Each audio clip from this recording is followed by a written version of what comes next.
வணக்கம். வேந்தரின் அந்திமாலை தொடர் செய்திகளுக்காக ரவீனா, ராகப்பிரியா. முதலில் தலைப்புச் செய்திகள். சற்று நேரத்தில் இடிக்கப்படுகிறது மௌலிவாக்கம் 11 மாடி கட்டிடம். அனைத்து ஏற்பாடுகளும் தயார்.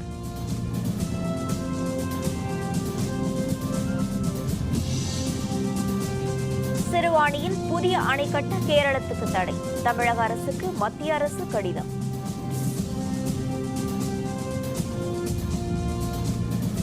பிற்பகல் 3 மணியுடன் முடிந்தது வேட்புமனு தாக்கல். நாளை வேட்புமனுக்கள் பரிசீலனை.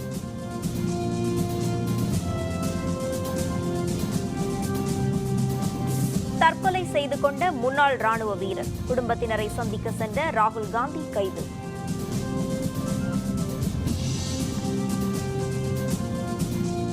இடியுடன் கூடிய கனமழை பெய்ய வாய்ப்பு. சென்னை வானிலை மையம் அறிவிப்பு.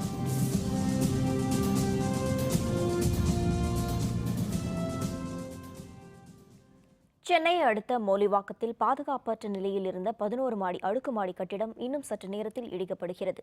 சென்னை போரூரை அடுத்த மௌலிவாக்கத்தில் கட்டப்பட்டு வந்த 11 அடுக்குமாடி கட்டிடங்களில் ஒன்று கடந்த 2014ஆம் ஆண்டு ஜூன் மாதம் இடிந்து தரைமட்டமானதில் கட்டுமான ஊழியர்கள் 61 பேர் பலியாகினர். அத்துடன் மேலும் பலரும் காயமடைந்தனர். இதையடுத்து அருகில் ஆபத்தான நிலையில் இருந்த மற்றொரு 11 மாடி அடுக்குமாடி கட்டிடத்தையும் இடிக்க காஞ்சிபுரம் மாவட்ட ஆட்சியர் உத்தரவு பிறப்பித்தார். இந்த உத்தரவுக்கு கட்டுமான உரிமையாளர் சென்னை உயர்நீதிமன்றத்தில் இடைக்கால தடை பெற்றார். இதையடுத்து தமிழக அரசு உச்சநீதிமன்றத்தில் செய்த மேல்முறையீட்டில் ஜூன் முதல் வாரத்தில் கட்டிடத்தை இடிக்க வேண்டும் என உச்சநீதிமன்றம் உத்தரவிட்டது. இதற்காக உள்வெடிப்பு முறை மூலம் கட்டிடத்தை தகர்க்க திருப்பூரில் உள்ள தனியார் நிறுவனத்துடன் சென்னை பெருநகர வளர்ச்சி குழுமம் ஒப்பந்தம் மேற்கொண்டது. இதையடுத்து பல்வேறு ஆய்வுகளுக்கு பிறகு கடந்த செப்டம்பர் மாதம் 25ஆம் தேதி கட்டிடத்தை தகர்க்க திட்டமிட்ட பணி தொழில்நுட்ப கோளாறு காரணமாக நிறுத்தப்பட்டது. இதையடுத்து கட்டிடம் இன்று தகர்க்கப்படும் என சென்னை பெருநகர வளர்ச்சி குழுமம் நேற்று முன்னாள் அறிவித்தது. இதையடுத்து இன்று பிற்பகல் 3:30 மணியளவில் 11 மாடி கட்டிடம் 3 கட்டங்களாக வெடிவைத்து தகர்க்கப்படும் என்று எதிர்பார்க்கப்பட்டது. இன்னும் சற்று நேரத்தில் கட்டிடம் இடிக்கப்படுகிறது. இந்த நிலையில் மௌலிவாக்கத்தில் மழை பெய்து வருகிறது. மௌலிவாக்கம் கட்டிட தகர்ப்பை அடுத்து முனைப்பான பாதுகாப்பு ஏற்பாடுகள் செய்யப்பட்டுள்ளன. ஏராளமான காவல்துறையினர் குவிக்கப்பட்ட நிலையில் பாதுகாப்பு கருதி தகர்க்கப்பட்ட கட்டிடத்தை சுற்றி 100 மீட்டருக்குள் 200 வீடுகளில் வசித்து வந்த சுமார் 1000 பேர் வெளியேற்றப்பட்டுள்ளனர். பெரும்பாலானோர் உறவினர் வீடுகளுக்கு சென்றுவிட்டனர். சிலர் திருமண மண்டபத்தில் தங்க வைக்கப்பட்டுள்ளனர். தகர்ப்பு பணியின் போது யாருக்கேனும் காயம் ஏற்பட்டால் சிகிச்சை அளிக்க ஆம்புலன்ஸ் வாகனங்கள் தயார் நிலையில் வைக்கப்பட்டுள்ளன. போக்குவரத்தில் மாற்றம் செய்யப்பட்டுள்ளது. பாதிப்பு ஏற்படாத வண்ணம் அப்பகுதியில் உள்ள குடியிருப்புகளில் மின்சாரம் துண்டிக்கப்பட்டுள்ளது. அப்பகுதியில் உள்ள பள்ளிகளுக்கு நேற்றும் இன்றும் விடுமுறை அளிக்கப்பட்டுள்ளது.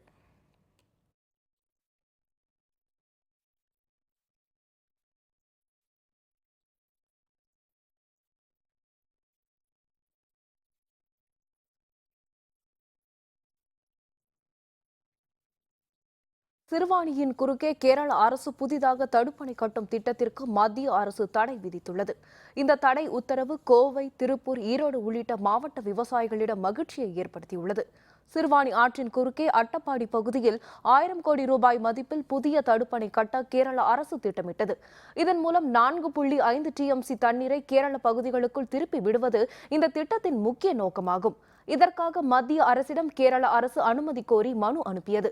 அதனை பரிசீலித்த மத்திய வல்லுநர் குழு புதிய அணை கட்ட கேரளத்திற்கு அனுமதி அளிக்கலாம் என பரிந்துரை செய்திருந்தது. சிறுவாணி ஆற்றின் குறுக்கே புதிய அணையை கேரளம் கட்டினால் கோவை, ஈரோடு, திருப்பூர் ஆகிய மாவட்டங்களில் விவசாயம் கடுமையாக பாதிக்கப்படுவதுடன் குடிநீர் தட்டுப்பாடும் ஏற்படும் என கூறி தமிழக விவசாயிகள் தொடர் போராட்டங்களில் ஈடுபட்டனர். இதனைத் தொடர்ந்து கேரள அணை கட்டும் திட்டத்திற்கு அனுமதி வழங்கக்கூடாது என்று தமிழக சட்டப்பேரவையில் சிறப்பு தீர்மானமும் நிறைவேற்றப்பட்டது.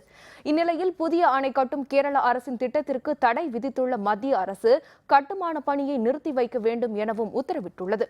இது தொடர்பாக தமிழக அரசிற்கு மத்திய அரசு கடிதம் ஒன்றை அனுப்பியுள்ளது. அதில் காவிரி வழக்கில் முடிவு காணும் வரை அல்லது தமிழக அரசு ஒப்புதல் அளிக்கும் வரை சிறுவாணி ஆற்றின் குறுக்கே அணை கட்டும் திட்டத்தை கேரள அரசு நிறுத்தி வைக்க வேண்டும் என உத்தரவிடப்பட்டுள்ளதாக தெரிவிக்கப்பட்டுள்ளது.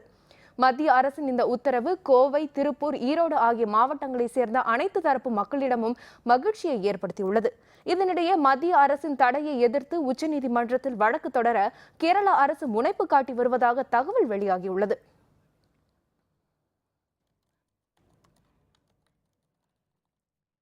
தஞ்சை அரவக்குறிச்சி திருப்பரங்குன்றம் தேர்தலுக்கான வேட்புமனு தாக்கல் இன்று பிற்பகல் 3 மணியுடன் முடிவடைந்தது. மனுக்கள் மீது நாளை பரிசீலனை நடைபெறவுள்ளது. தஞ்சாவூர், அரவக்குறிச்சி, திருப்பரங்குன்றம் ஆகிய 3 தொகுதிகளிலும் வரும் 19ஆம் தேதி தேர்தல் நடைபெறுகிறது. இதற்கான வேட்புமனு தாக்கல் கடந்த 26ஆம் தேதி தொடங்கியது. கடைசி நாளான இன்று பிற்பகல் 3 மணியளவில் வேட்புமனு தாக்கல் முடிவடைந்தது. நாளை வேட்புமனுக்கள் மீதான பரிசீலனை நடைபெறுகிறது. இந்த தேர்தலில் அதிமுக, திமுக, தேமுதிக, பாரதிய ஜனதா உள்ளிட்ட கட்சிகள் போட்டியிடுகின்றன. அதிமுக, திமுக சார்பில் போட்டியிடும் வேட்பாளர்கள் ஏற்கனவே மனு தாக்கல் செய்து தீவிர பிரச்சாரத்தில் ஈடுபட்டு வருகின்றனர். தேமுதிக, பாரதிய ஜனதா கட்சி வேட்பாளர்கள் இன்று வேட்புமனுக்களை தாக்கல் செய்தனர். தமிழகத்தில் 3 தொகுதிகள், புதுச்சேரியில் 1 தொகுதி என மொத்தம் 4 தொகுதிகளில் வேட்புமனு தாக்கல் நிறைவு பெற்றது. இதில் திருப்பரங்குன்றத்தில் மாற்று வேட்பாளர்கள் உள்பட 44 வேட்புமனுக்களும், தஞ்சாவூரில் 36 வேட்புமனுக்களும், கரூர் மாவட்டம் அரவக்குறிச்சி தொகுதியில் 59 வேட்புமனுக்களும் தாக்கல் செய்யப்பட்டுள்ளன. புதுச்சேரி நெல்லித்தோப்பு தொகுதியில் 11 வேட்பாளர்கள் மனு தாக்கல் செய்துள்ளனர்.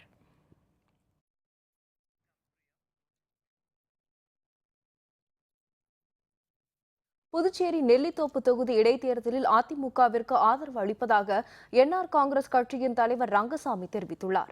புதுச்சேரியில் கட்சி நிர்வாகிகளின் ஆலோசனை கூட்டத்திற்கு பின்னர் செய்தியாளர்களுடன் பேசிய அவர், இந்த இடைத்தேர்தல் சுயநலத்திற்காக திணிக்கப்பட்ட தேர்தல் என்றும் இதற்கு காரணமான காங்கிரஸ் கட்சிக்கு பாடம் புகட்ட அதிமுகவிற்கு ஆதரவு அளிப்பதாகவும் தெரிவித்தார். மேலும் விரைவில் தேர்தல் பிரச்சாரத்தில் தாம் ஈடுபட போவதாகவும் ரங்கசாமி தெரிவித்தார். புதுச்சேரி நெல்லித்தோப்பு தொகுதியில் அதிமுக வேட்பாளருக்கு ஆதரவளித்தமைக்காக என்ஆர் காங்கிரஸ் தலைவர் ரங்கசாமிக்கு அதிமுகவினர் நன்றி தெரிவித்துக் கொண்டனர். தமிழக அமைச்சர்கள் சி.வி. சண்முகம், எம்.சி. சம்பத் மற்றும் புதுவை அதிமுக பொறுப்பாளர்கள், எம்எல்ஏக்கள் உள்ளிட்டோர் என்ஆர் காங்கிரஸ் தலைவருடன் ஆலோசனை நடத்தினர். இதில் இடைத்தேர்தல் பணிகளை இரு கட்சியினரும் இணைந்து மேற்கொள்வது என விவாதிக்கப்பட்டது.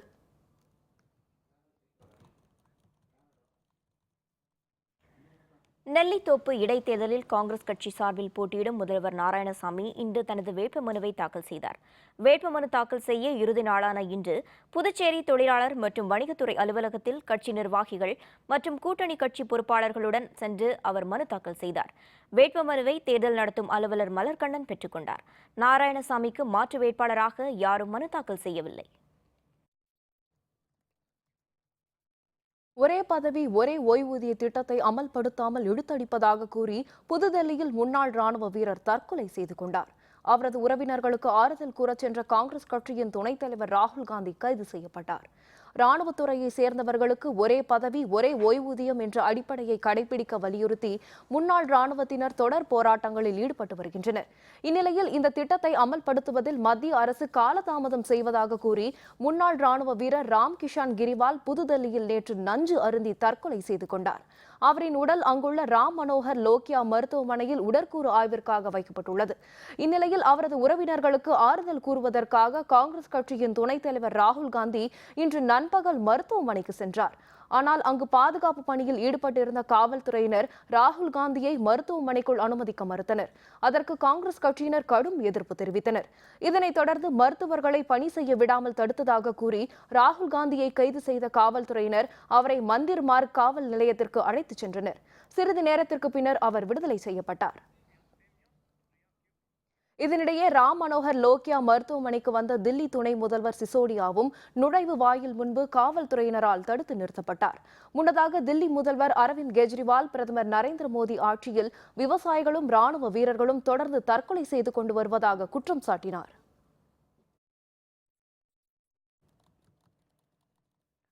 தில்லியில் இன்று அதிகாலை அடுக்குமாடி குடியிருப்பில் ஏற்பட்ட பயங்கர தீ விபத்தில் 3 பேர் பரிதாபமாக பலியாகினர்.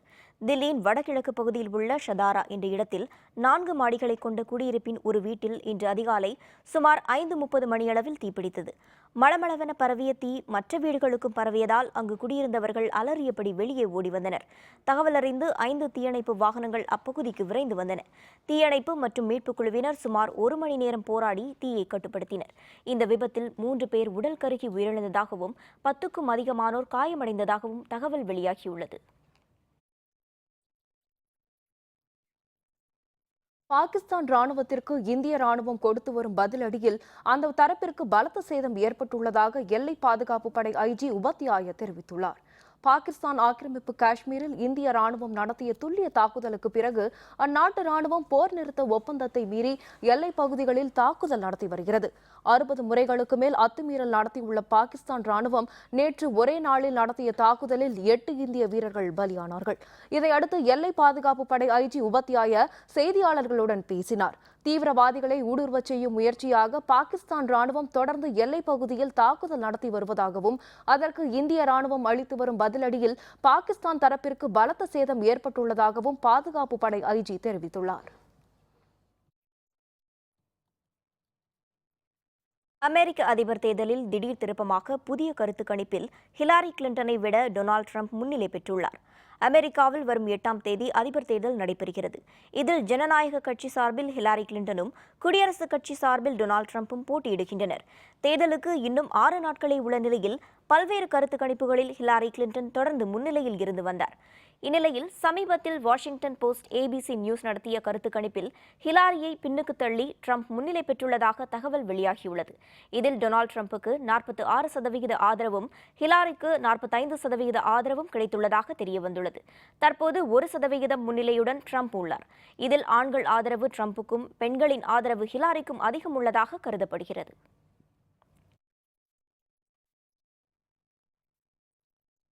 வங்கக்கடலில் நிலை கொண்டுள்ள காற்றழுத்த தாழ்வு மண்டலம் மேலும் வலுப்பெற்று வடமேற்கு திசையை நோக்கி நகர உள்ளதால் தமிழகத்தின் கடலோர மாவட்டங்களில் இடியுடன் கூடிய கனமழைக்கு வாய்ப்புள்ளதாக சென்னை வானிலை ஆய்வு மையம் தெரிவித்துள்ளது. சென்னையில் செய்தியாளர்களுடன் பேசிய வானிலை மைய இயக்குநர் பாலச்சந்திரன், அந்தமான் கடல் பகுதியில் உருவான குறைந்த காற்றழுத்த தாழ்வு நிலை மேலும் வலுப்பெற்று இன்று காலை மத்திய கிழக்கு வங்கக்கடல் பகுதியில் நிலை கொண்டுள்ளதாக தெரிவித்தார்.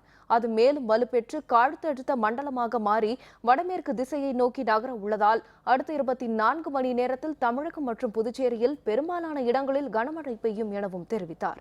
சென்னை மற்றும் சுற்று வட்டாரங்களில் விட்டுவிட்டு மழை பெய்யும் என்றும் ஆந்திர கடற்பகுதியை ஒட்டியுள்ள மீனவர்கள் மீன்பிடிக்க கடலுக்கு செல்ல வேண்டாம் என்றும் அவர் மேலும் தெரிவித்தார்.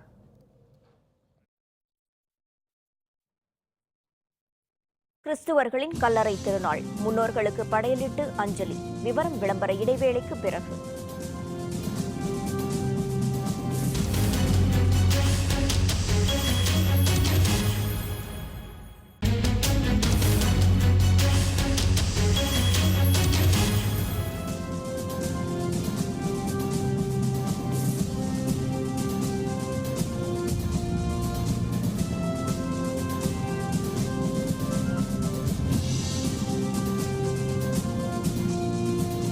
செய்திகள் தொடர்கின்றன. தேர்தல் முடியும் வரை தேர்தல் ஆணையம் நேர்மையாகவும் நியாயமாகவும் நடந்து கொள்ள வேண்டும் என்று பாரதிய ஜனதா கட்சியின் தமிழக தலைவர் தமிழிசை சவுந்தரராஜன் தெரிவித்துள்ளார். மதுரை மாவட்டம் திருப்பரங்குன்றத்தில் நடைபெறவுள்ள தேர்தலில் பாரதிய ஜனதா வேட்பாளர் சீனிவாசன் இன்று வேட்புமனு தாக்கல் செய்தார். கோட்டாட்சியர் அலுவலகத்தில் சட்டப்பேரவை தேர்தல் அலுவலர் ஜீவாவிடம் அவர் தனது மனுவை தாக்கல் செய்தார்.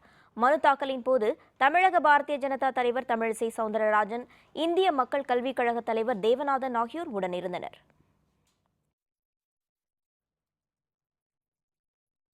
மதுரையில் உரிய ஆவணங்கள் இன்றி கொண்டு செல்லப்பட்ட 1,11,00,000 ரூபாய் மதிப்பிலான பொருட்களும் 24 லட்சம் ரூபாய் ரொக்கப்பணமும் பறிமுதல் செய்யப்பட்டுள்ளதாக மாவட்ட ஆட்சியர் வீரராகவராவ் தெரிவித்துள்ளார். திருப்பரங்குன்றம் இடைத்தேர்தலையொட்டி தேர்தல் நடத்தை விதிமுறைகள் அமலில் உள்ளதால் தேர்தல் அலுவலர்கள் தீவிர கண்காணிப்பில் ஈடுபட்டுள்ளனர். இந்நிலையில் மதுரை மாவட்டம் கத்தப்பட்டி அருகே உரிய ஆவணங்கள் இன்றி காரில் கொண்டு செல்லப்பட்ட 19 லட்சம் ரூபாய் ரொக்கப்பணமும் 3 கிலோ 500 கிராம் எடையுள்ள தங்கமும் பறிமுதல் செய்யப்பட்டுள்ளன. இதனிடையே செய்தியாளர்களுடன் பேசிய மாவட்ட ஆட்சியர் வீரராகவராவ், திருப்பரங்குன்றம் தேர்தல் அறிவிப்பு வந்த பின்னர் இதுவரை உரிய ஆவணங்கள் இன்றி கொண்டு செல்லப்பட்ட 1,11,00,000 ரூபாய் மதிப்பிலான பொருட்கள் பறிமுதல் செய்யப்பட்டுள்ளதாகவும் 34 வழக்குகள் பதிவு செய்யப்பட்டுள்ளதாகவும் தெரிவித்தார்.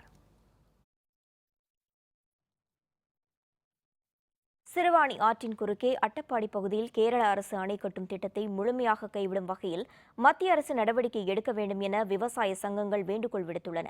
இது தொடர்பாக கோவையில் செய்தியாளர்களுடன் பேசிய கட்சி சார்பற்ற விவசாயிகள் சங்கத்தின் பொதுச் செயலர் கந்தசாமி, சிறுவாணி ஆற்றின் குறுக்கே கேரள அரசு அணை கட்டும் திட்டத்திற்கு மத்திய அரசு அனுமதி மறுத்துள்ளது போதுமான நடவடிக்கை இல்லை என்று தெரிவித்தார். சிறுவாணி அணை கட்டும் திட்டத்தை கேரள அரசு முழுமையாக கைவிடும் வகையில் தமிழக அரசும் மத்திய அரசும் நடவடிக்கை எடுக்க வேண்டும் என அவர் கேட்டுக்கொண்டார்.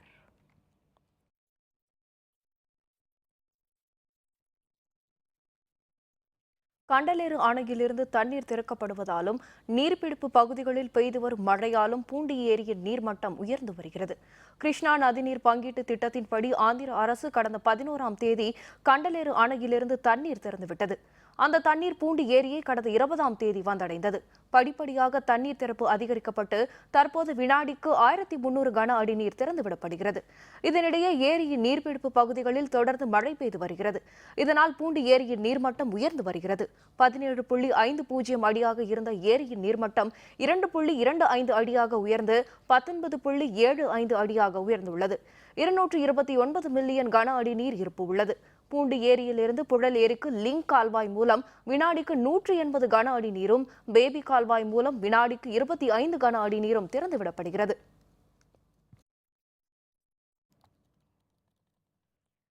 கேரள மாநிலத்தில் பறவை காய்ச்சல் நோய் பரவி வருவதை அடுத்து தேனி மாவட்ட எல்லையில் சோதனைச் சாவடிகள் அமைக்கப்பட்டுள்ளன. அங்கு நோய் தடுப்பு நடவடிக்கைகளில் கால்நடைத்துறை மும்முரமாக ஈடுபட்டு வருகிறது. கேரள மாநிலம் ஆலப்புழாவில் பறவை காய்ச்சல் நோய் தாக்குதல் அறிகுறி கண்டறியப்பட்டது. அதனைத் தொடர்ந்து அந்த மாநிலத்தின் எல்லைப் பகுதியிலிருந்து தேனி மாவட்டம் வழியாக தமிழகத்திற்கு வரும் அனைத்து வாகனங்களிலும் கால்நடைத்துறை ஆய்வு மேற்கொண்டு வருகின்றனர். போடிமெட்டு, கம்பம்மெட்டு, லோயர் கேம்ப் உள்ளிட்ட வழித்தடங்களில் கோழி, முட்டை உள்ளிட்டவற்றை ஏற்றி வரும் வாகனங்களில் கால்நடைத்துறை ஆய்வு மேற்கொண்டு வருகிறது. வாகனங்களில் கிருமி நாசினியை தெளித்த பிறகே தேனி மாவட்டத்திற்குள் அனுமதிக்கப்படுகின்றன. தேனி மாவட்டத்தையொட்டியுள்ள கேரள எல்லைப் பகுதியில் நோய் தடுப்பு நடவடிக்கைகளை முனைப்புடன் மேற்கொண்டு வருவதாக கால்நடை மருத்துவர் தெரிவித்தார்.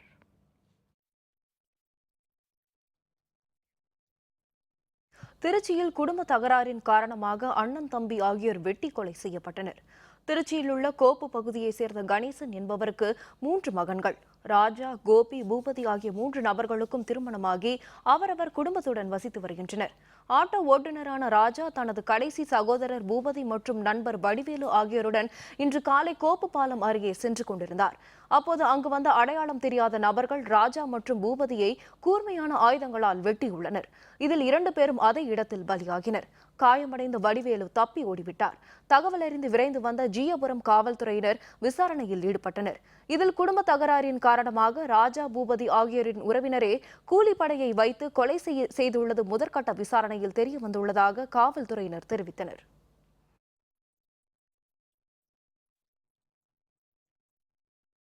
சேலத்தில் 24 சவரன் நகை மற்றும் பணம் திருட்டு போனது தொடர்பாக காவல்துறையினர் முனைப்புடன் விசாரணை நடத்தி வருகின்றனர். சேலம் அழகாபுரம் சிவாய நகர் பகுதியைச் சேர்ந்த வெங்கடாச்சலம் என்பவர் தனது குடும்பத்துடன் உறவினர் திருமணத்திற்கு நேற்று மாலை சென்றிருந்தார். பின்னர் இரவு வீடு திரும்பிய போது வீட்டின் முன்பக்க கதவு உடைக்கப்பட்டிருந்ததும் 24 சவரன் நகைகள் மற்றும் 16,000 பணம் திருட்டு போயிருப்பதும் தெரியவந்தது.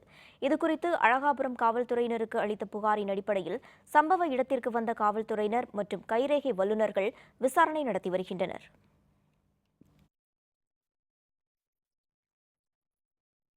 சமூகம் சார்ந்த அனைத்து பிரச்சினைகளுக்கும் அறிவியல் ரீதியாக தீர்வு காண்பது குறித்து நாடு தழுவிய அளவில் பிரச்சாரத்தை இந்திய அறிவியல் பிரச்சார இயக்கம் வரும் 7ஆம் தேதி தொடங்க உள்ளது. இது தொடர்பாக மதுரையில் செய்தியாளர்களுடன் பேசிய இயக்கத்தின் துணைத் தலைவர் பி. ராஜமாணிக்கம், அறிவியலாளர் சர் சி.வி. ராமன் பிறந்த நாளான வரும் 7ஆம் தேதி நாடு தழுவிய பிரச்சாரம் மேற்கொள்ளப்பட உள்ளதாக தெரிவித்தார். எங்கள் தேசம் எல்லோருக்குமான தேசம் எனும் தலைப்பில் நடைபெறவுள்ள பிரச்சாரத்தில் பன்முகத்தன்மை கொண்ட இந்தியாவில் அறிவியல் வழியாக பிரச்சினைகளுக்கு தீர்வு காண்பது குறித்து பல்வேறு நிகழ்ச்சிகள் மூலம் அனைத்து தரப்பினருக்கும் விளக்கப்படும் என்றார். வரும் 7ஆம் தேதி சென்னையில் நடைபெறும் தொடக்க விழாவில் ஓய்வு பெற்ற நீதிபதி சந்துரு, குன்றக்குடி அடிகளார், நடிகர்கள் கமலஹாசன், நாசர் உள்ளிட்டோர் கலந்து கொள்வதாக அவர் தெரிவித்தார். பெரம்பலூர் மாவட்டத்தில் தொடர்ந்து மழை பெய்து வருவதால் விவசாயிகள் நடவு பணிகளில் தீவிரம் காட்டி வருகின்றனர். பெரம்பலூர் மாவட்டம் செஞ்சேரி, எசனை, ரங்கநாதபுரம் உள்ளிட்ட பகுதிகளில் உள்ள விவசாயிகள் நெல் நடவு பணிகளில் ஆர்வத்துடன் ஈடுபட்டு வருகின்றனர். அதேபோன்று சின்ன வெங்காயம் பயிரிடுவதற்கான பணிகளிலும் விவசாயிகள் வேகம் காட்டி வருகின்றனர். இந்த மழை நீடித்தால் விவசாயத்துக்கு ஏற்றதாக அமையும் என்று அவர்கள் தெரிவித்தனர். கல்லறை திருநாள் இன்று கடைபிடிக்கப்படுவதையொட்டி சென்னை கீழ்ப்பாக்கத்தில் உள்ள கல்லறை தோட்டத்தில் உள்ள தங்களது முன்னோர்களின் கல்லறைகளை கிறிஸ்துவர்கள் மலர்களால் அலங்கரித்து வழிபட்டனர். அதிகாலை முதலே கீழ்ப்பாக்கம் கல்லறை தோட்டத்தில் திரண்ட கிறிஸ்துவர்கள் தங்களது முன்னோர்கள் மற்றும் மறைந்த உறவினர்களின் கல்லறைகளை சுத்தம் செய்தனர். பின்னர் மலர்களால் அலங்கரித்தும் பாடல்கள் பாடியும் அவர்கள் வழிபட்டனர். மறைந்தவர்களுக்கு அஞ்சலி செலுத்தும் விதமாக ஆண்டுதோறும் மேற்கொள்ளப்பட்டு வரும் இத்தகைய நிகழ்வுகளில் பங்கேற்று வழிபடுவதன் மூலம் அவர்களது ஆசீர்வாதம் கிடைக்கப்பெறும் என நம்புவதாக வருவதாக கிறிஸ்தவர்கள் தெரிவிக்கின்றனர்.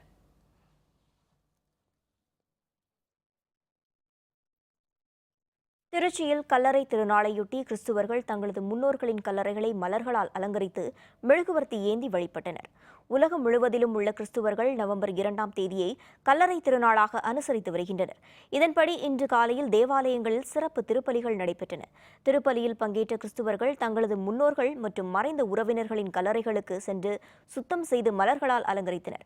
பின்னர் மறைந்தவர்களுக்கு விருப்பமான உணவுகள் மற்றும் பொருட்களை வைத்து ஆன்மா இளைப்பாறுதல் வழிபாட்டை மேற்கொண்டனர். திருச்சி பூந்தோட்டம், மார்சிங்பேட்டை, கிராப்பட்டி, பொன்மலைப்பட்டி, அரிஸ்டோ ரவுண்டானா உள்ளிட்ட பல்வேறு இடங்களில் அமைந்துள்ள கல்லறை தோட்டங்களில் பலர் கூடியதால் பாதுகாப்பு பணிகளில் காவல்துறையினர் ஈடுபடுத்தப்பட்டிருந்தனர்.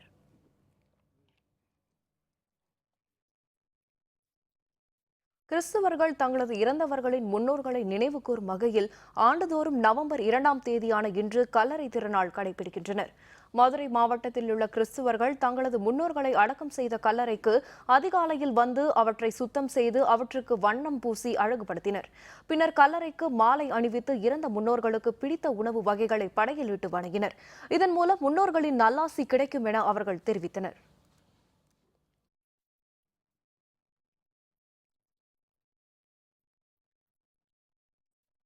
கல்லறை திருநாளையொட்டி உதகை புனித மரியன்னை ஆலயம், காந்தல் குருசடி ஆலயம் உள்ளிட்ட ஆலயங்களுக்கு அருகில் உள்ள கல்லறைகளில் சிறப்பு பிரார்த்தனை நடைபெற்றது. கல்லறைகளை மலர்களால் அலங்கரித்தும் மெழுகுவர்த்தி ஏந்தியும் கிறிஸ்துவர்கள் வழிபட்டனர். சிலர் தங்கள் முன்னோர்களை நினைத்து அழுத காட்சியையும் காண முடிந்தது.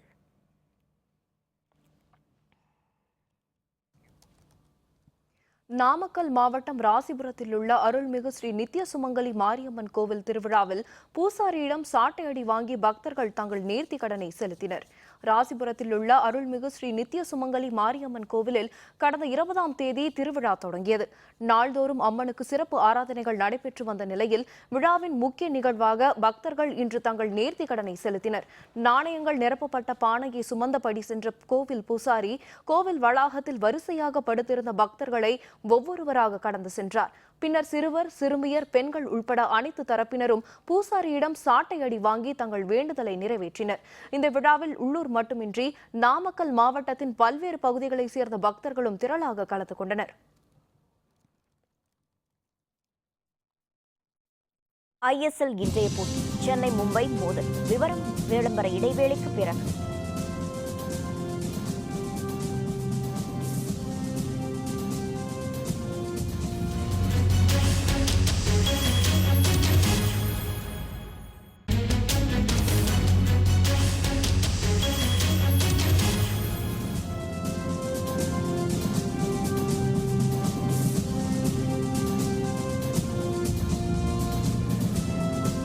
செய்திகள் தொடர்கின்றன.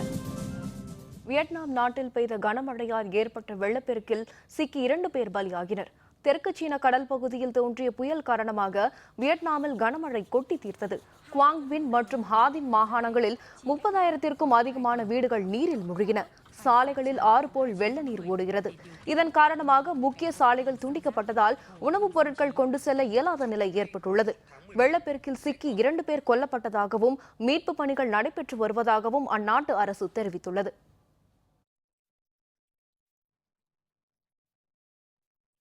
வியட்நாம் தலைநகர் ஹனாயில் விடுதி ஒன்றில் ஏற்பட்ட தீ விபத்தில் 11 பேர் பலியாகினர். வியட்நாம் தலைநகர் ஹனாயில் விடுதி ஒன்றில் திடீரென தீப்பற்றிக் கொண்டது. காற்றின் வேகத்தால் தீ கொழுந்துவிட்டு எரிந்தது. இதையடுத்து அருகிலிருந்த வீடுகளுக்கும் தீ மளமளவென பரவியது. தகவல் அறிந்து வந்த தீயணைப்புத் துறையினர் கட்டிடங்களில் சிக்கிக் கொண்டவர்களை மீட்டனர். 2 மணி நேர கடும் போராட்டத்திற்கு பிறகு தீ கட்டுப்படுத்தப்பட்டது. இந்த விபத்தில் 13 பேர் பலியாகினர். படுகாயமுற்றவர்கள் மருத்துவமனையில் சிகிச்சைக்காக அனுமதிக்கப்பட்டுள்ளனர்.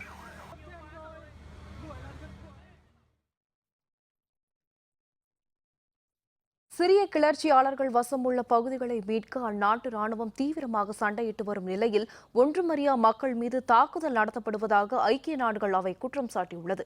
சிரியாவில் அதிபர் பஷர் அல் ஆசாதின் அரசிற்கு எதிராக சண்டையிட்டு வரும் IS தீவிரவாதிகளும் கிளர்ச்சியாளர்களும் பல்வேறு முக்கிய பகுதிகளை கைப்பற்றினர். அவற்றை மீட்க அந்நாட்டு ராணுவம் தொடர்ந்து போராடி வருகிறது.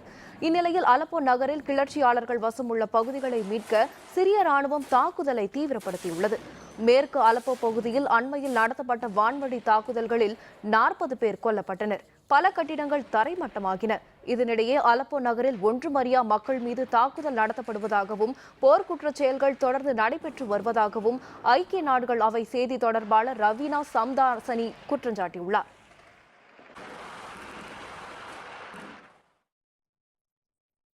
ஈராக்கில் IS தீவிரவாதிகளுக்கு எதிரான சண்டையில் 7 கிராமங்களை மீட்ட ராணுவத்தினர் முசுல் நகரில் உள்ள தொலைக்காட்சி நிலையத்தை கைப்பற்றியுள்ளனர்.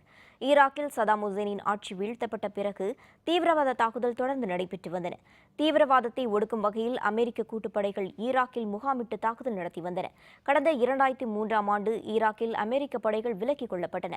IS தீவிரவாதிகளின் பிடியில் இருக்கும் மொசுல் நகரை மீட்கும் வகையில் ஈராக் ராணுவத்தினர் அக்டோபர் 17ஆம் தேதி முதல் வான் மற்றும் தரைவழி மூலம் தாக்குதல் நடத்தி வருகின்றனர். மொசுல் நகரை கைப்பற்ற முன்னேறிய ராணுவத்தினர் அல் அஜூராவை அண்மையில் மீட்டனர். மொசுல் நகருக்குள் நுழைந்த ராணுவத்தினர் அங்குள்ள தொலைக்காட்சி நிலையத்தை கைப்பற்றினர். மேலும் மொசுல் நகரை முழுமையாக கைப்பற்ற ராணுவத்தினர் தொடர்ந்து தாக்குதல் நடத்தி வருகின்றனர்.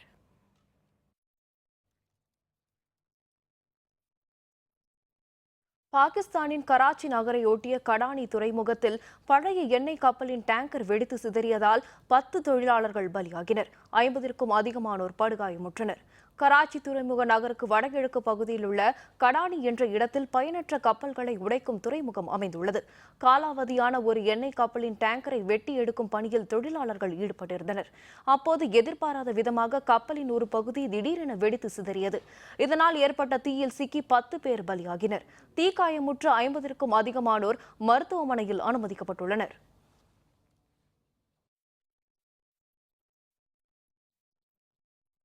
பிரான்சில் நடைபெற்று வரும் பாரிஸ் ஓபன் டென்னிஸ் தொடரில் போர்த்துகல் வீரரை வீழ்த்தி தாமஸ் பெர்டிச் அடுத்த சுற்றுக்கு முன்னேறினார். பிரான்ஸ் தலைநகர் பாரிஸில் நடைபெற்று வரும் இந்த போட்டித் தொடரின் 2வது சுற்றில் செக் குடியரசு நாட்டை சேர்ந்த தாமஸ் பெர்டிச் போர்த்துகலை சேர்ந்த ஜோ சோசாவை எதிர்கொண்டார். முதல் செட்டை தாமஸ் பெர்டிச் 6-3 என்ற கணக்கில் கைப்பற்றினார். இதையடுத்து 2வது சுற்றை சௌசா வென்றார். பின்னர் சுதாரித்துக் கொண்ட பெர்டிச் 7-5 என்ற கணக்கில் 3வது செட்டை வென்று அடுத்த சுற்றுக்கு முன்னேறினார்.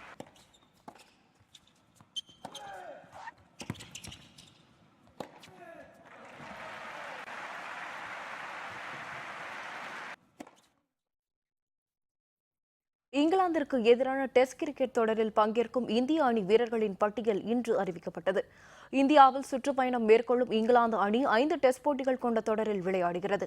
இந்த தொடரின் முதல் ஆட்டம் வரும் 9ஆம் தேதி ராஜ்கோட்டில் தொடங்குகிறது. இந்நிலையில் மும்பையில் இன்று நடைபெற்ற இந்திய கிரிக்கெட் வாரிய தேர்வுக்குழு கூட்டத்திற்கு பிறகு முதல் 2 டெஸ்ட் போட்டிகளில் விளையாட உள்ள இந்திய அணி வீரர்களின் பெயர்கள் அறிவிக்கப்பட்டன. விராட் கோலி தலைமையிலான 15 பேர் கொண்ட அணி அறிவிக்கப்பட்டுள்ளது. கம்பீர், ரஹானா, புஜாரா, இஷாந்த் சர்மா ஆகியோர் அணியில் மீண்டும் சேர்க்கப்பட்டுள்ளனர். முரளி விஜய், அஸ்வின், முகமது ஷமி, ஜெயந்த் யாதவ், உமேஷ் யாதவ், அமித் மிஸ்ரா, ரவீந்திர ஜடேஜா, விருத்தமன் சாஹா, கருண் நாயர், ஹர்திக் பாண்டியா ஆகியோர் அணியில் இடம்பெற்றுள்ளனர்.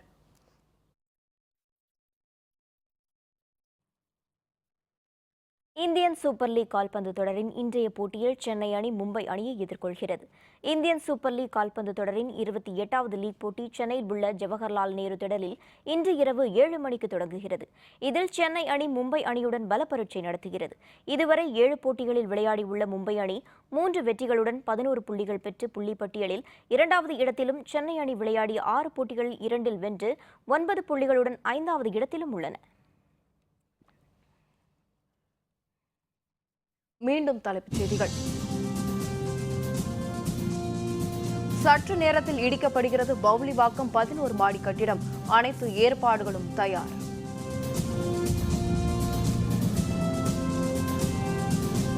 சிறுவாணியில் புதிய அணை கட்ட கேரளத்துக்கு தடை. தமிழக அரசுக்கு மத்திய அரசு கடிதம்.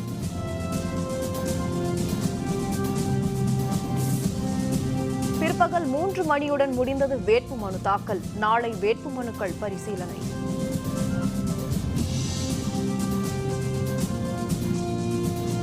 தற்கொலை செய்து கொண்ட முன்னாள் ராணுவ வீரர் குடும்பத்தினரை சந்திக்க சென்ற ராகுல் காந்தி கைது.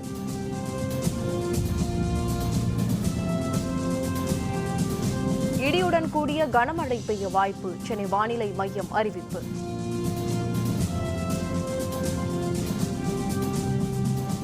இத்துடன் வேந்தரின் அந்திமாலை தொடர் செய்திகள் நிறைவடைந்தன. மீண்டும் இரவு 7:30 மணிக்கு ஒரு நாள் ஒரு பொழுது இரவு செய்திகளில் சந்திப்போம். வணக்கம்.